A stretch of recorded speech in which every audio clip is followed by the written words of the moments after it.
Messieurs, Boker Tov, Boker Tov, Boker Tov, Boker Tov, Bracha ve'atzlacha, que Dieu soit avec... Attendez une seconde, il fait une chaleur.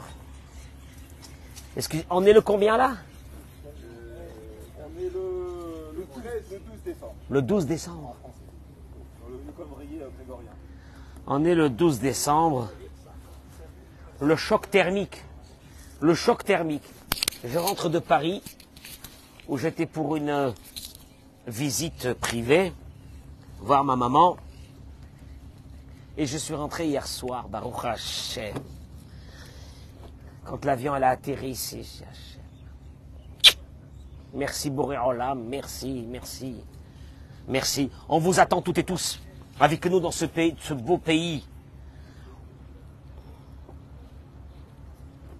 Qu'est-ce qu'on est bien ce matin, Richard? Olivier, il rentre dans 2-3 jours, je crois. Il rentre dans 2-3 jours. Le pauvre, il est à Paris. Bracha ve'atzlacha, men keni ratzon, baruch ata Adonai Eloheinu melech haolam she'akol niya bidvaro.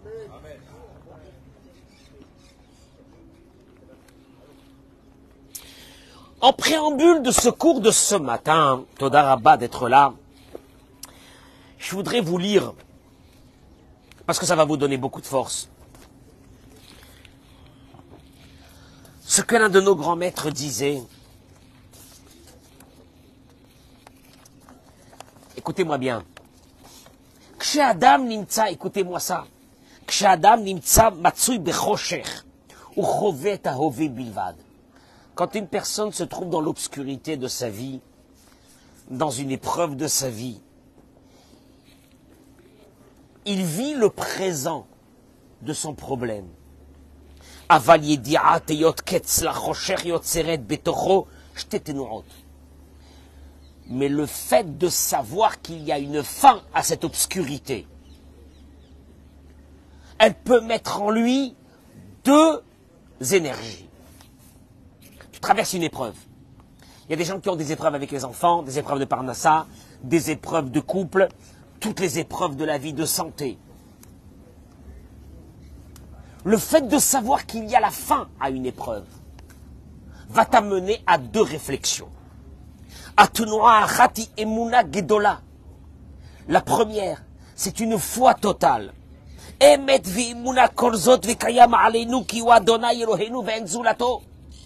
Que dans ce monde, il n'y a qu'un seul qui gère quotidiennement mes problèmes, qu'il est avec moi, qu'il ne me lâche jamais. C'est la Emouna, c'est la foi. Gérard, c'est la foi que Dieu il est avec toi. Il n'y a pas, il ne te lâchera jamais.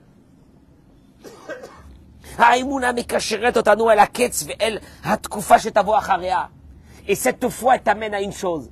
Que pendant que tu es dans l'épreuve, vous allez voir, c'est énorme ce que je vais dire ce matin. Pendant que tu es dans l'épreuve, comment on appelle? Tu vis déjà l'après-épreuve. Tu sais que l'épreuve va se terminer. Il y a 2 façons de voir l'épreuve. Une, c'est que pendant que tu es dans l'épreuve, tu vois déjà, tu sais qu'à la fin de tu sais qu'il y a une fin à l'épreuve. Il y a une fin à l'épreuve. Écoute-moi bien ce que je suis en train de te dire. Une épreuve est pour un moment. Et il y a une fin à cette épreuve. Et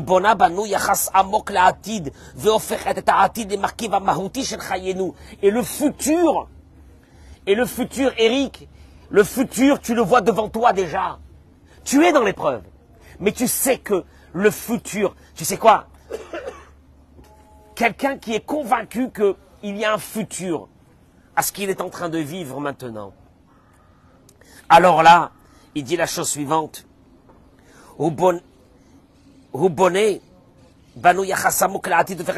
dit,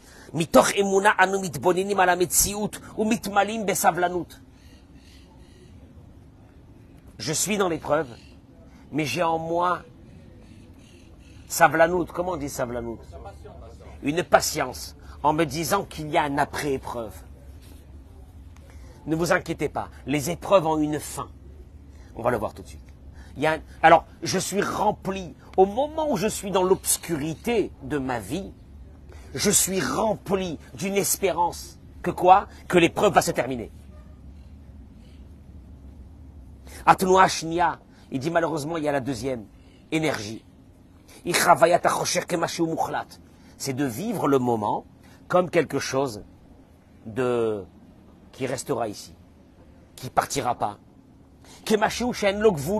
Comme quelque chose qui n'a pas de fin. Je suis dans une épreuve, je ne sais pas comment je vais m'en sortir. Je pense que je m'en sortirai jamais.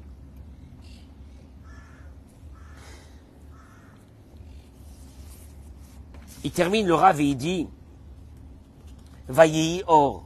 Quand il est marqué dans la Torah, il fut le jour, la lumière, au moment de la création du monde. Zehu Nisayon Gadol, Nisayon Amotzi la Poel Hakshava Amuka Lechefetz Hashem, Nisayon Zehu Rak Ashlav Rishon, Hu Hamotzi la Poel Emuna Vesavlanut. Il dit en principe, la personne devrait, au moment de l'épreuve, de faire sortir en elle une force extraordinaire qui s'appelle la patience d'attendre. Je te jure qu'après une épreuve, tu t'es pas encore marié, tu n'as pas encore trouvé ton mazal, tu n'as pas eu encore d'enfant. Il y a une fin à ça. Il y a une fin à ça.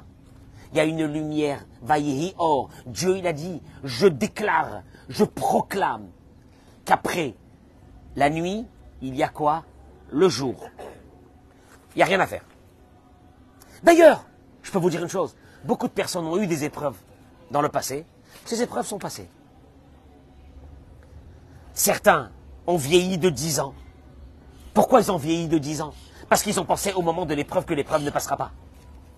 Il y a eu d'autres que tu te dis, mais je comprends pas, ils ont l'air d'être inconscients de leur épreuve. Non. Ils savent qu'après l'épreuve, il y a la lumière. Qui c'est qui te met dans l'obscurité de l'épreuve? Que tu t'en sortiras jamais. Le Yetzerara.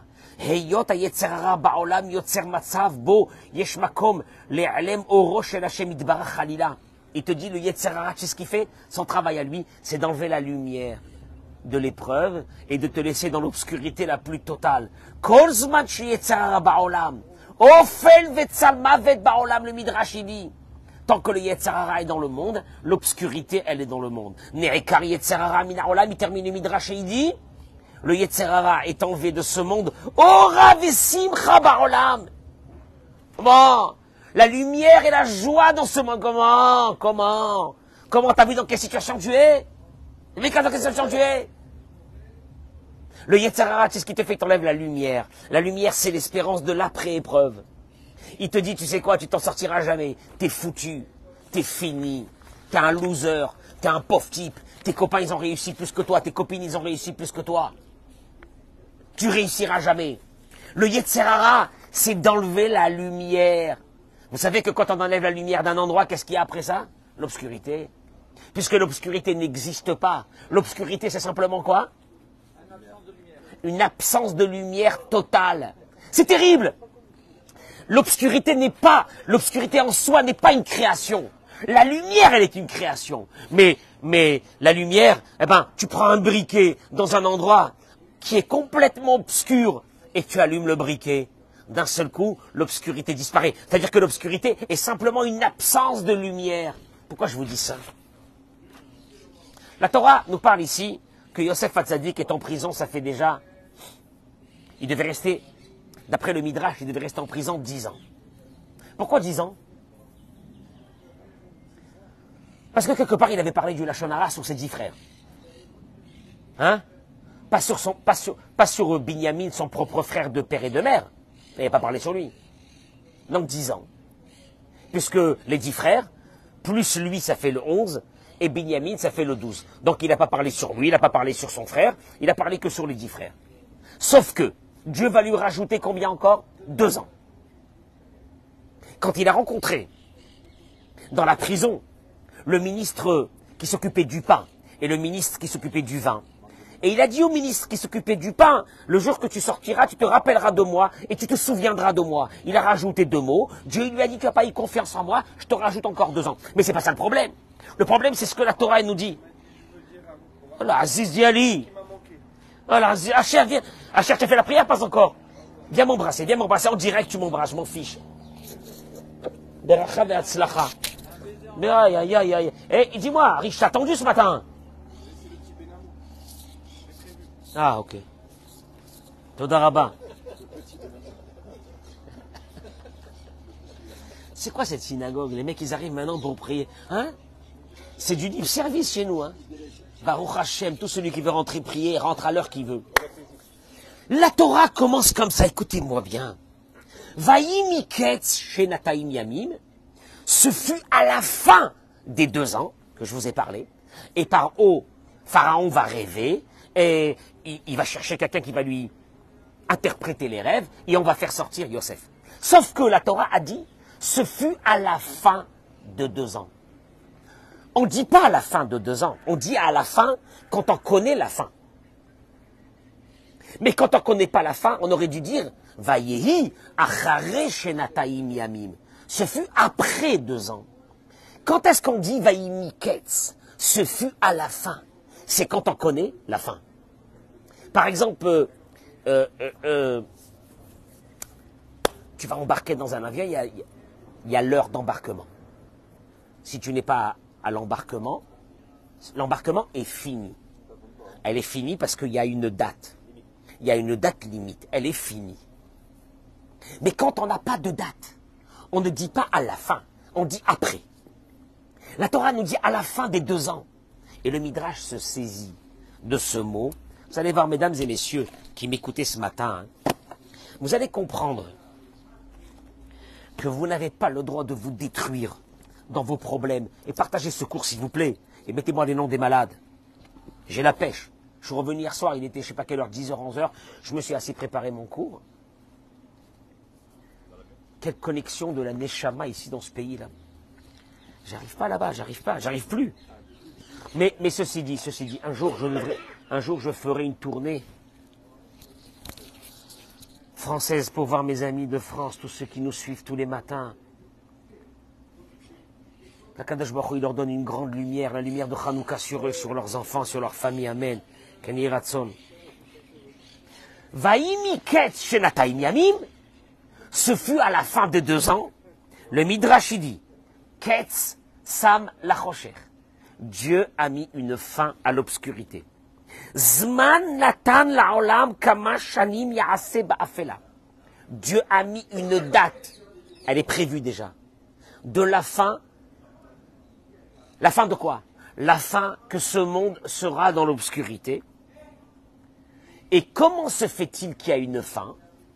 Le Midrash dit, chez Kolzman, chez Yetzerara Ba'olam, tant que le Yetzerara se trouve dans ce monde, Ofel Vetzalmavet Ba'olam, l'obscurité est dans le monde.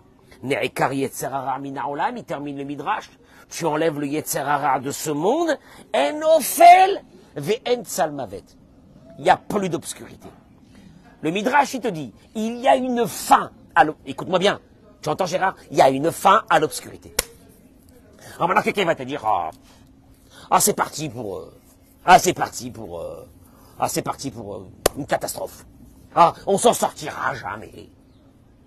Ketz, Yosef Hatzadik, le jour qui avait été déjà défini par Dieu qui doit sortir, il sort. On le fait sortir en courant de la prison. Il est dans une prison pour terminer sa vie. Un beau matin, on vient le chercher en courant. On le fait sortir. On le rase, on le lave, on l'habille et il se retrouve devant qui? L'homme le plus puissant du monde. Dis-moi, est-ce que tu peux t'imaginer que le prisonnier le plus bas va se retrouver devant le président ou le roi le plus puissant du monde? En espace d'1 quart d'heure. Là, Dieu il te dit, tu n'as pas compris une chose? C'est pas que c'est waouh, c'est que j'ai une fin à l'obscurité. Quand elle est terminée, elle est terminée. Mais n'oublie pas une chose, l'obscurité n'est pas éternelle. Il faut que j'enlève le Yetzerara et l'obscurité disparaît. Et on va le voir tout de suite. Il dit, l'un de nos grands maîtres, le Rav David Povarsky, qui était le roi Yeshiva de Ponivitch, il dit, chez Kol HaChashecha, toute l'obscurité qui se trouve dans ce monde, Novaat Me'ashpaat Yetzerara, elle vient par le mauvais penchant, par le Yetzerara. Au Kefi chez Adam Machlish, Koach Yetzerara, et plus tu affaiblis la force du Yetzerara, et plus il y a de la lumière qui commence à être dans ta vie. Je peux te dire un truc. le plus grand Yetzer Hara qu'il y a aujourd'hui dans l'humanité. C'est ce mécontentement. T'as des gens, ils sont désabusés, tristes, dépressifs, angoissés. Ils ne savent pas qu'ils sont possédés par le Yetzer Hara. Ils sont possédés par le Yetzer Hara. Quel Yetzer Hara? Le Yetzer Hara qui leur dit, t'as vu ta vie, elle est foutue ta vie. Tu peux rien faire quand ta vie. Il dit Rabbi David Povarsky, tu veux voir de la lumière dans ta vie? Enlève le Yetzer Hara.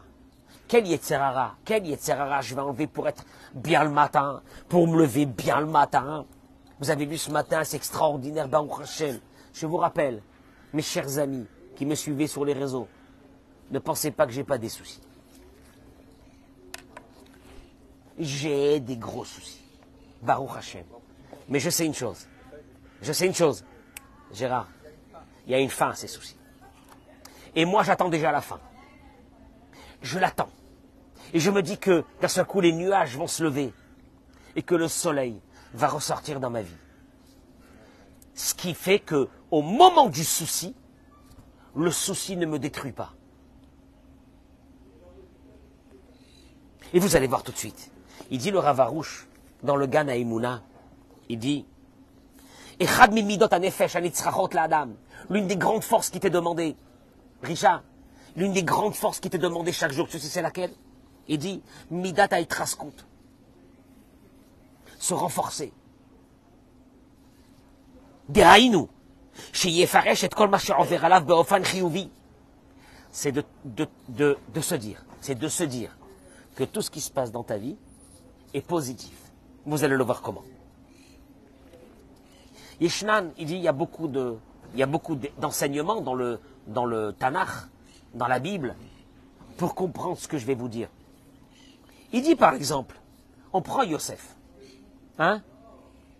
jusqu'à 17 ans, c'est un enfant gâté, il est chez son père, Yaakov, et d'un seul coup, je ne sais pas si vous vous rendez compte, quelqu'un de gâté, quelqu'un de choyé, quelqu'un d'adulé, quelqu'un qui a une société, quelqu'un qui a de l'argent, quelqu'un qui vit avec un niveau élevé. C'est rare, tu me suis? En une minute, sa vie bascule.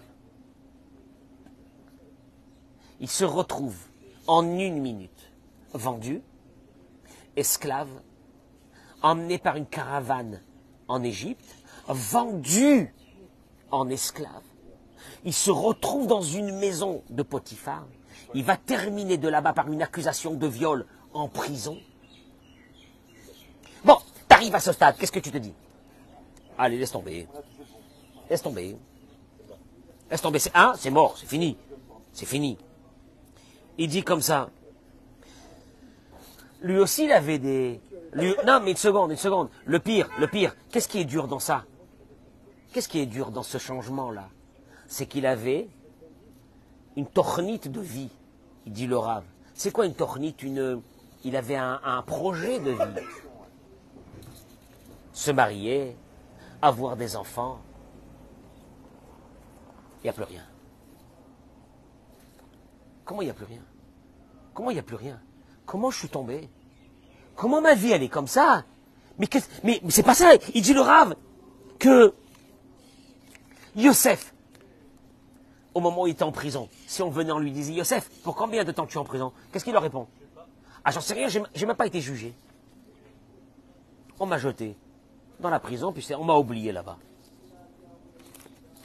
Tu vois un peu ta famille, Yosef? Je n'ai plus de nouvelles d'eux, ça fait 12 ans. Tu as des amis? Quel ami? Tu vas avancer dans la vie?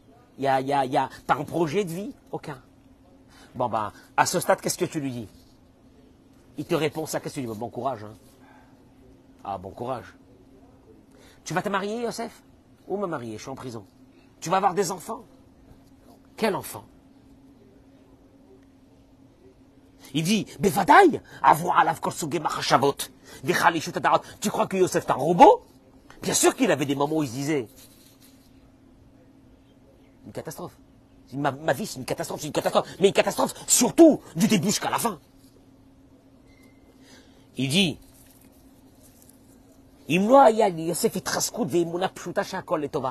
Maintenant, tu poses une question. Yosef, voilà, tu es sorti de prison, maintenant tu es devenu prince d'Égypte.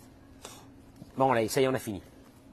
Tu peux me raconter comment tu as pu tenir pendant ces 12 ans, ne pas devenir fou, ne pas te détruire, ne pas devenir malade, Il y a des gens qu'à cause d'une épreuve, ils vont tomber malades, des cancers, le mauvais sang, ils vont mourir. Le mauvais sang, ils vont mourir.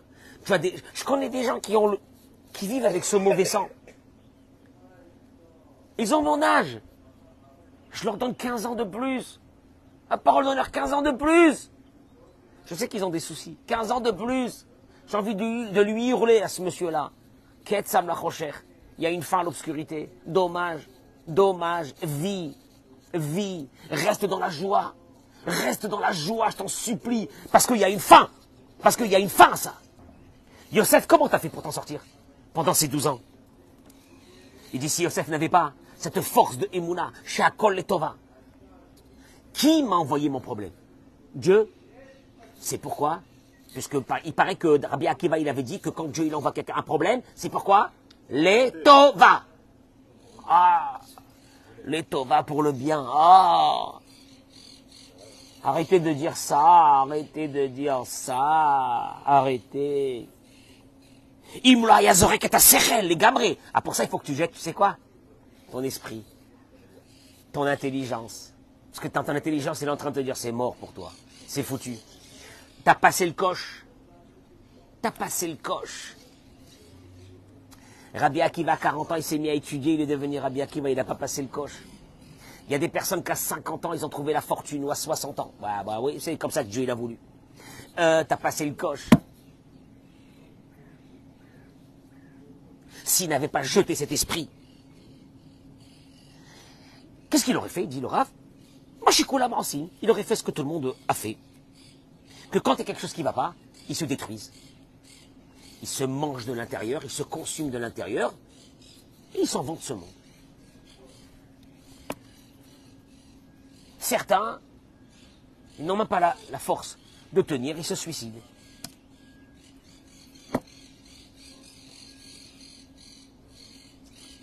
Yosef, il dit, Zarak et Sichlo. Yosef, c'est ce qu'il fait? C'est ce qu'il fait, Yosef? Il jette son esprit. Mais comment tu peux être joyeux? Mais t'as pas vu la situation? Mais comment tu peux être dans la joie? Je pense que tu te voiles la réalité de ta vie. Non, je me voile pas la réalité de ma vie. La réalité de ma vie, j'ai pas de réalité de ma vie. La réalité de ma vie, c'est la réalité que Dieu il veut de ma vie. Et il paraît que Rabbi Akiva aurait dit que c'est pour le bien. Next. Et alors, entre-temps, je suis content. Pourquoi? Parce que je sais qu'il y a une fin à l'obscurité. Et qu'à la fin de l'obscurité, je verrai le bien de Dieu. Terminé. Des fois, le bien de Dieu, c'est pour que je change. Le bien de Dieu, c'est pour que je modifie ma vie. Le bien de Dieu, il y a le bien de Dieu. C'est que grâce à ce que j'ai passé dans ma vie, mes enfants vont avoir une belle vie. Il y a plein de choses.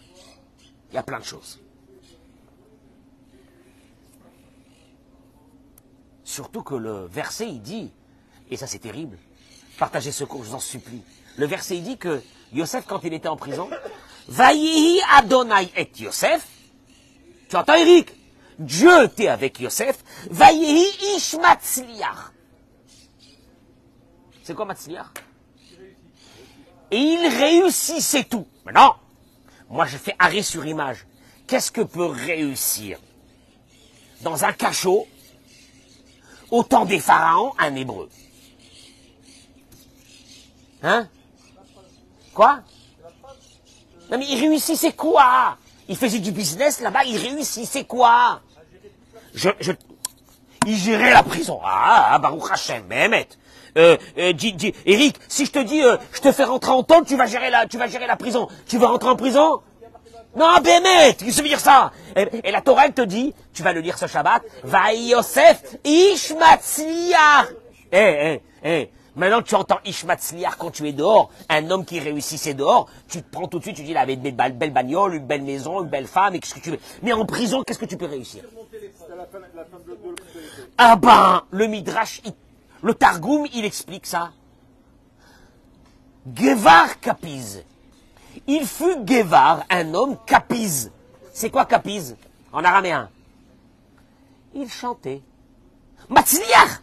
C'est pas Matzliach, il réussissait. Il chantait. Et il dansait en prison. Ah, maintenant, ouais. Ah, maintenant, c'est en prison. Tu vois un type là-bas qui chante tous les matins. Qu'est-ce que tu dis? Ah, il est malade, le mec. Ah, il est foutu, ça y est. Hein? Yosef, ou deuxième explication, c'est que le Rashi ramène. Parce que Rashi, dans la paracha de cette semaine, il s'est posé la question, qu'est-ce que ça veut dire Matzliach, il réussissait en prison. Aya Shem Shamaim, Shagur Befiv. Le nom de Dieu était dans sa bouche. Baruch Hashem, Bezrat Hashem, Imirtza Hashem, si Dieu y veut. Laïmouna, Lachen, Haboretz Liach Darko. Et Dieu dit, Yosef, tu avais deux solutions. La première, te détruire. La deuxième, être dans la joie et de dire tout est la volonté de Dieu et tout c'est Dieu qui veut, etc. Il termine et il dit, c'est pour cela, je termine avec ces mots. Adam Shimita Akev lo zivug. Un homme qui n'a pas trouvé, un homme ou une femme, un jeune homme ou une jeune fille, qui n'a pas trouvé encore son mazal, et il pense que c'est normal qu'il soit triste. Là, le Rav dit, à un moment donné dans ta vie, qu'est-ce que tu commences à te faire? À te dire, ma tristesse, elle est légitime. Pourquoi vous êtes comme ça, triste? Ah ben, vous savez, pas facile tous les jours. Donc tu légitimises ta tristesse. Et là, il dit, le Rav, un jeune homme ou une jeune fille, qui pense que de ne pas être joyeux et joyeuse, d'être triste, c'est normal, et il n'est pas encore marié. Il a 30 piges, il n'est pas encore marié. Il a 35 piges, il n'est pas encore marié. Chez Iskor, qui se rappelle. Chez Gam Yosef. Même Yosef en prison. Il n'était pas marié. On lui a pas proposé une jeune fille. Yosef, à ce moment-là, il pensait qu'il allait rester en prison et ne pas se marier. Et pourtant, Ayamal et Simcha. Il est resté rempli de joie. Ça veut dire que le Rav, il est en train d'expliquer ici une chose fondamentale. Tu veux chasser, tu veux enlever l'obscurité qui a couvert ta vie. Il va te demander une énergie vitale, qui est laquelle? Pendant l'obscurité, tu te battras avec elle. Par quel moyen? En chassant le Yetzirah qui te dit, tu vas mourir dans ton épreuve. Si tu restes à l'écouter, tu peux effectivement mourir dans l'épreuve. Et si tu te bats dans la joie, c'est dur, hein? Dans la joie, je dis aux jeunes hommes et aux jeunes filles, je vous en supplie, vous voulez trouver votre mazal, la première des choses. Si vous êtes triste, personne ne voudra s'approcher de vous. Mais je ne peux pas être joyeux. Vous vous rendez compte dans quelle situation je suis? Moi, je voudrais lui dire une chose. Yosef, lui, dans sa situation à lui, pendant qu'il chantait, qu'il dansait, il était dans quelle situation? Tu lui dis arrête de chanter. Yosef, sur quoi tu chantes? Tu vas te marier? Non. Pour l'instant, non. Il n'y a personne. Je suis en prison. Quand est-ce que tu sors? Je sais pas. Tu peux jamais sortir? Oui. J'en sais rien. Ce que Dieu il veut. Et tu chantes? Mais Yosef il dit, moi si je chante, c'est que là j'ouvre la porte de la lumière de ma vie. Je sais que là, il y a des personnes qui sont en dépression pour beaucoup de problèmes de leur vie, etc. Ça doit les hérisser de m'écouter parler comme ça. Mais comment il peut parler comme ça? Mais il ne comprend pas ce que j'ai, moi. Il ne sait pas ce que j'ai, moi. Moi, s'il savait ce que j'ai, comment il peut me dire de chanter, de danser et d'être joyeux? Tu vois un garçon, tu vois une fille, elle est triste. Je suis désolé, personne n'a envie de se marier avec un triste. Personne n'a envie. Tu vas d'abord aborder ton problème en te disant qu'il y a une fin à ce problème. En te disant que le Yetzirah est en train de te manger l'intérieur de ton corps, en te disant que ton problème, tu t'en sortiras jamais. Et tous ceux qui n'ont pas eu cette énergie, parce qu'il faut de l'énergie, resteront dans le problème. Le problème, c'est que l'obscurité ne peut pas être enlevée que par une chose, en mettant de la lumière. Or, la lumière, c'est toi qui dois la mettre. Allumez le feu. Comment tu vas allumer le feu? Ah, ils écoutent la chanson, ils sont contents. Ah, allumer le feu, ça y est. Comment tu peux allumer le feu? C'est de toi. C'est de toi. Tu vas te lever demain matin et tu vas dire à partir de maintenant, je décide. Je laisse mes problèmes de côté, je me fiche de mes problèmes. Comment tu te fiches de tes problèmes? Et je comprends pas, comment tu peux te ficher de tes problèmes? C'est pas toi qui gères tes problèmes. Alors tu vas commencer à te détendre et à être joyeux, comme Yosef Hatzadik. Ah, alors il dit, le rave, celui qui dit ça, qu'est-ce qu'il va dire? Oui, mais Yosef, il était un grand tzaddik, c'est normal qu'il avait cette force. Il dit, c'est faux. Yosef Hatzadik en prison, il a eu des moments où il est tombé. Où il s'est dit, c'est foutu pour moi. Ah, c'est mort, c'est fini. Et puis Yosef Hatzadik, il a dû se dire à ce moment-là, qu'est-ce que j'ai fait au bon Dieu? Pourquoi moi? Moi, qu'est-ce que j'ai fait de mal? Pourquoi tout le monde a réussi dans la vie? Moi, je dois me retrouver en prison, en Égypte. Mais Dieu, qu'est-ce que tu m'en veux? À ce point? À ce point tu m'en veux, à ce point t'es méchant, à ce point j'ai la haine parce que tu t'es abattu sur moi, tu me lâches pas. Il aurait pu dire ça. Avali, Yosef Nilcham, je termine avec ces mots. Yosef, il s'est battu avec une chose. Eric, il s'est battu avec ses pensées. Je vais te dire un truc, et je termine avec ça. Personne ne pourra t'aider dans ta vie. Il y a un seul qui pourra t'aider. C'est toi. Si tu t'aides pas toi-même, personne ne t'aidera. Et il y a un problème dans ta vie, tu sais lequel? C'est que tu te parles jamais. Tu te parles jamais. Quand la pensée, elle arrive. Ah, maman. Dans quel état je... Ah, maman, dans quel état je suis, Shema Israël. Parle-toi toi-même. Arrête de penser comme ça. Dis-toi toi-même. Il y a une fin à l'obscurité. Elle va arriver à une condition. C'est comment je commence à la chasser. Comment? En mettant de la lumière. Quelle lumière? J'enlève le Yetzer Hara. Je commence à faire entrer le Yetzer Hatov. Le Yetzer Hatov qui veut dire la Emouna. La Emouna que quoi? Que c'est Dieu qui veut, et c'est comme ça, et c'est pour mon bien, et je ne comprends rien, et il n'y a rien à faire. C'est comme ça que Dieu gérera ma vie, que je le veuille ou non. Maintenant, Dieu, je vais être dans la joie. Tu sais pourquoi? Parce que Vaïmiketz. Parce qu'il y a une fin à l'obscurité. Et je sais qu'elle va se terminer. Alors à partir de maintenant, tu sais ce que je fais, Dieu? Moi, je mets déjà de la lumière dans ma vie.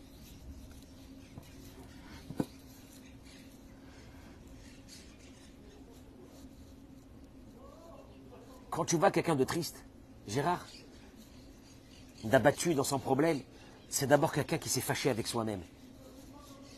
Qui ne se parle pas. Il ne se parle pas. Dieu, je sais que... Parle-toi toi-même. Dis-toi toi-même, tu sais que Dieu, il est avec moi. Dis-toi toi-même, Dieu, il est avec moi. Oui. Dieu ne me veut pas du mal. Pourquoi il me veut du mal? Pourquoi il me veut du mal? Je suis son fils. Je suis sa fille. Pourquoi il me veut du mal? Non. Alors quoi? C'est une épreuve de ma vie. Oui. Elle va passer, si tu veux. Si tu veux, elle passera, Eric. Si tu veux, elle passera. Si tu veux pas, elle passera pas. Hop, c'est pas qu'elle passera pas, elle restera plus longtemps. Je peux faire un test avec n'importe qui m'écoute ici. Si vous décidez dans vos problèmes de vous lever à partir de demain matin et d'être dans une grande joie, une force, une émouna, je peux vous assurer que vous allez avoir des surprises sur le problème dans lequel vous êtes et que vous pensez que qui va durer des années, vous allez le voir.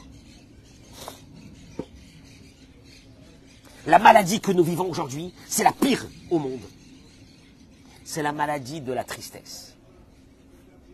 On est abattu.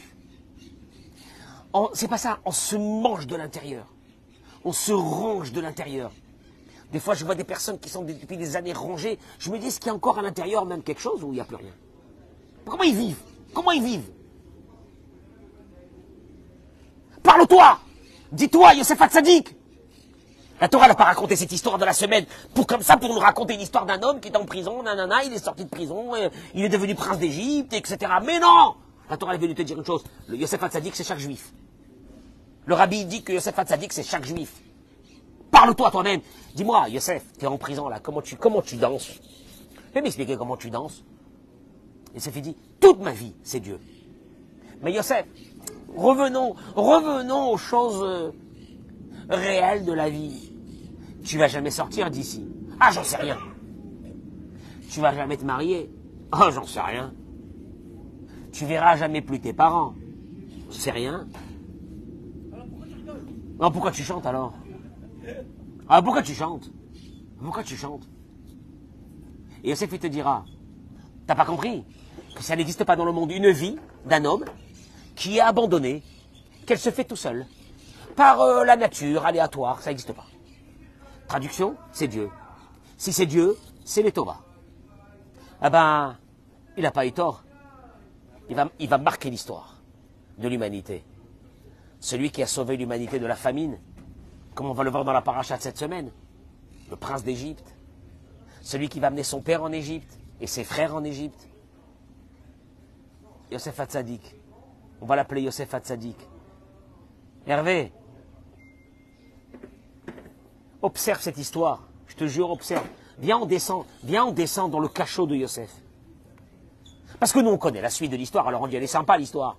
Mais lui, au moment où c'est qu'il a vivé, tu descends dans le cachot, tu dis, alors Yosef, c'est quoi ton projet de vie? Zéro. Ah, mais zéro. Zéro, un hébreu jeté dans un cachot chez les pharaons, je veux dire, t'as pas de projet, rien. Donc tout est arrêté, oui.